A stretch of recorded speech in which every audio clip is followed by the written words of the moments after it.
بسم اللہ الرحمن الرحیم۔ یہاں تشریف لائیں، اپنا عنوان بیان کریں۔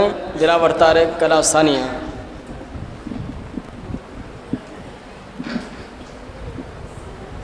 السلام علیکم ورحمۃ اللہ وبرکاتہ۔ الحمد للہ وحدہ والصلاة والسلام علی رسول اللہ وبعد۔ اعوذ باللہ من الشیطان الرجیم، بسم اللہ الرحمن الرحیم۔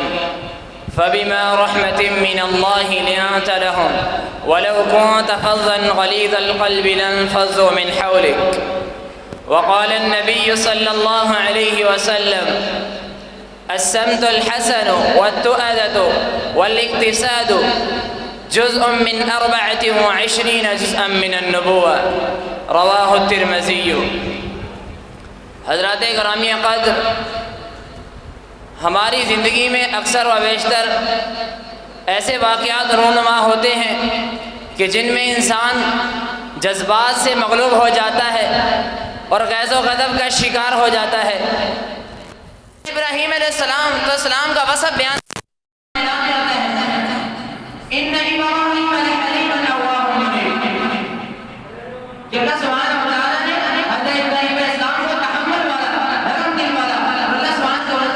جانب جھکنے والا بنایا۔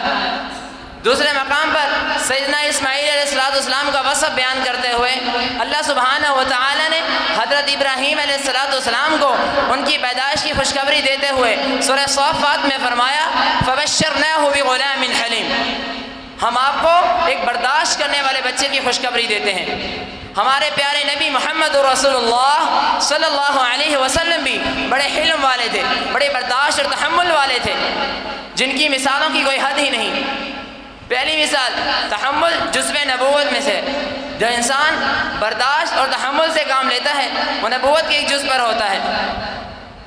سیدنا عبداللہ بن سرجس مزنی رضی اللہ تعالیٰ عنہ فرماتے ہیں، سید ترمذی کی روایت ہے، آپ علیہ السلام نے فرمایا: السمت الحسن والتؤدة والاقتصاد جزء من 24 جزءا من النبوة۔ پروقار، خوبصورت پیکر، نرم تحمل والا، دراصل نبوت کے 24 جزوں میں سے ایک جز پر ہوتا ہے۔ یعنی جو انسان تحمل اور برداشت سے کام لیتا ہے وہ نبوت کے ایک جز پر ہوتا ہے۔ دوسری مثال، تحمل باعث محبت الہی ہے۔ یہ تحمل، یہ برداشت صرف لوگوں کے ہاتھ محمود نہیں ہے، بلکہ اللہ سبحانہ و تعالی بھی اس شخص سے محبت کرتا ہے، اس سے پیار کرتا ہے جو انسان برداشت سے کام لیتا ہے، جو انسان تحمل سے کام لیتا ہے۔ سیدنا عبداللہ بن عباس رضی اللہ تعالیٰ عنہ فرماتے ہیں، رسول اللہ صلی اللہ علیہ وسلم نے اشد بن عبد القیس کے لیے فرمایا: ان فیک لخصلتین یحبہم اللہ، الحلم والانات۔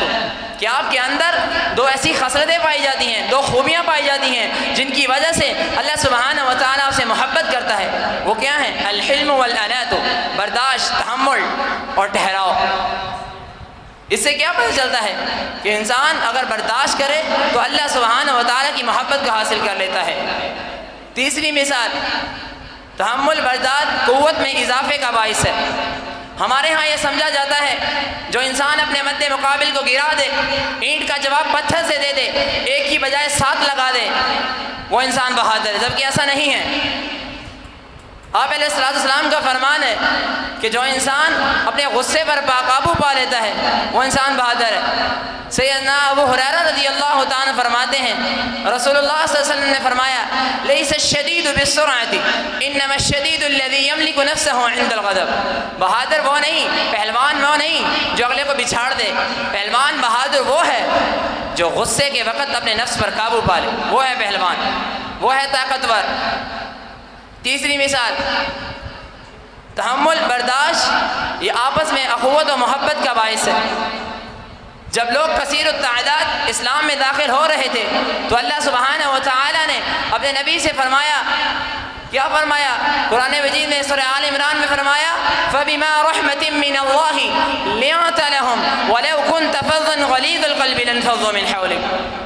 اے نبی، یہ رب کی رحمت ہے کہ ہم نے آپ کو بڑا تحمل والا نرم دل بنایا ہے۔ اگر آپ نرم دل نہ ہوتے تو یہ صحابہ ہرگز آپ کے ساتھ جمع نہ ہوتے۔ اس سے کیا پتہ چلا کہ اچھا اخلاق، نرم دلی سے ہی اسلام پھیلا ہے۔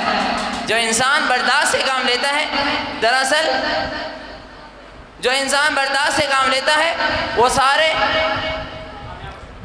جو انسان برداشت سے کام لیتا ہے وہ انسان کامیاب ہوتا ہے۔ اگر جو شخص چاہتا ہے کہ وہ اللہ کی محبت کو حاصل کر لے، اللہ سبحانہ و تعالیٰ کی محبت اور پیار کو حاصل کر لے، نبوت کے جزوں میں سے جز کو حاصل کر لے، اسے چاہیے کہ وہ برداشت سے کام لے۔ اللہ تعالیٰ سے دعا ہے کہ اللہ سبحانہ و تعالیٰ ہمیں تحمل اور برداشت کرنے کی توفیق عطا فرمائے۔ آمین۔ وما علینا الا البلاغ المبین۔